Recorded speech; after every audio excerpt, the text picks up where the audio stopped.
Алдыңғы видеоларда мүйіш һәм үш мүйішліктерді көріп өттік. Енді көретініміз бұл төртмүйішлік. Планиметрия бөлімінің төртмүйішлік темасы. Қандай түрлерге бөлінеді, неше түрге бөлінеді, қандайсын көріп өтеміз. Төртмүйішліктерді біздер 5 түрге бөліп үйренеміз.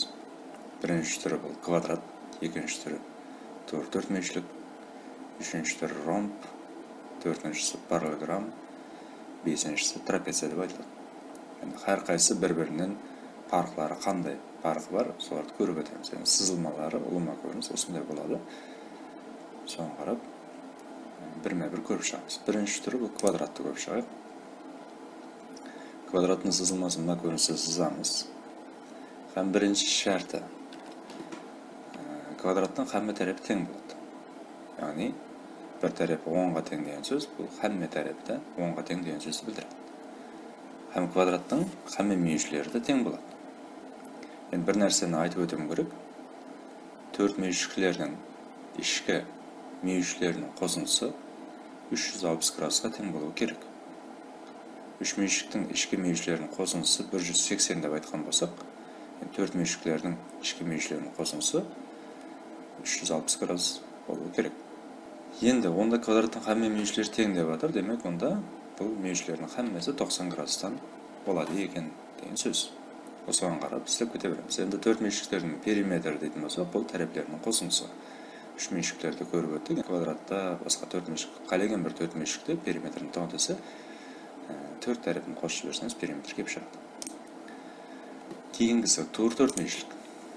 Туыры төртмүйішліктің көрінісі мына көріністі болады. Бірінші шарты туыры төртмүйішліктің қарама-қарсы тұрған тараптары тең болады. Һәмме тарапы емес, қарама-қарсы тұрған тараптары бір-біріне тең деп айтылады. Мына көріністі белгілеп қояйық. Бұл тараппен бұл тарап тең, бұл тарап ені ұзынлығы деп айтсақ болады. Һәм екіншісі бұл туыры төртмүйішліктің һәмме мүйішлері тең болады. Тап жаңа квадраттағыдай туыры төртмүйішлікте де һәмме мүйішлері тең болады деген сөз, бұл 90 градустан деген сөзді білдіреді. Кейінгісі ромб. Ромбты көріп өтеміз, сызылмасы, ұлыма көрініп мынандай. Бірінші шарты бұл ромбтың һәмме тарапы тең болады. Бұл жерде енді бұл ромбты квадратқа ұқсатсақ болады. Квадраттың тек қана былай қарата қисайып тұрған түрі деп ойласаған болады. Һәмме тарапы тең деген сол талапқа жауап береді.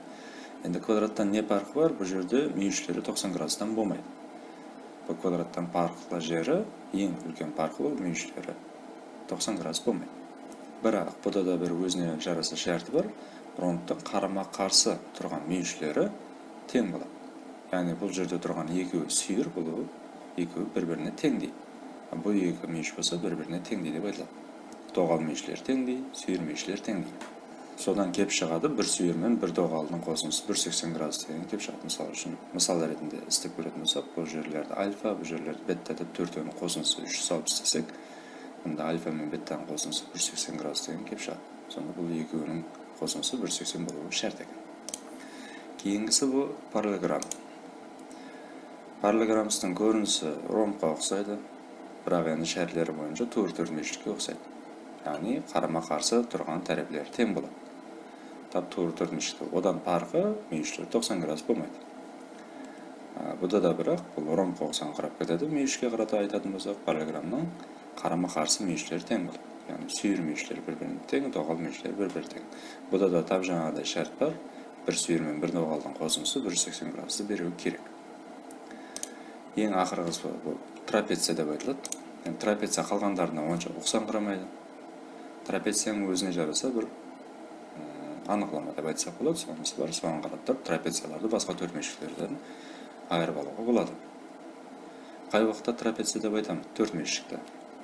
Егер екі тарапы бір-біріне параллель һәм қалған екі тарапы бір-біріне параллель болмаған төртмүйішлікке трапеция деп айтылады. Яғни бұл жерде бір-біріне параллель тараптар бұл екеуі, параллель болмаған тараптары бұл екеуі. Соған қарап тұрып трапеция деп айтып кетеміз. Яғни екі тарапы бір-біріне параллель, қалған екі тарапы параллель болмау керек. Сол кезде трапеция болады. Трапецияның өзін үш түрге бөлеміз біздер. Түрлерінен көріп кетейік. Трапецияның түрлері үш түрге бөлетін болсақ. Бірінші түрі бұл тәрәпелерді қаптал деп айтады, бір-біріне тең деп қойды, онда бұл тең қапталы трапеция деп айтылады. Екінші түрі бұл көріп тұрмыз, мүйішілері 90 градустан, екі мүйіші 90 градустан деп беріп тұрды, онда бұл туыры мүйішлі трапеция деп айтылады. Ең ақырғы тәрәпелер ешқандай бір-біріне тең жерлер жоқ, болмаса мүйіштер 90 градус болған жер жоқ. Соның үшін бұны тек қана трапеция деп атап кетсек болады. Ешқандай қосымша сөз айтылмайды. Тең қаптал трапеция, туыр мүйіш трапеция деп бөлінеді. Және бір нәрсені айтып өтуім керек бұл жерде. Трапецияның тәрәпелерінің атамалары бар. Бір-біріне параллель болған тәрәпелерді ұлтанлар деп айтады. Қалған екі тәрәпін болса қаптал тәрәпелер деп айтады. Яғни бұл екеуі бір-біріне параллель, демек бұл екеуі ұлтан деп айтылады екен. Бұлар болса қаптал тәрәпелер. Бұл жерде де сондай. Бұл тәрәп, мына тәрәпіміз қаптал тәрәп, бұл екеуі ұлтан. Мына екеуі де ұлтан, бұл тәрәпі қаптал тәрәп.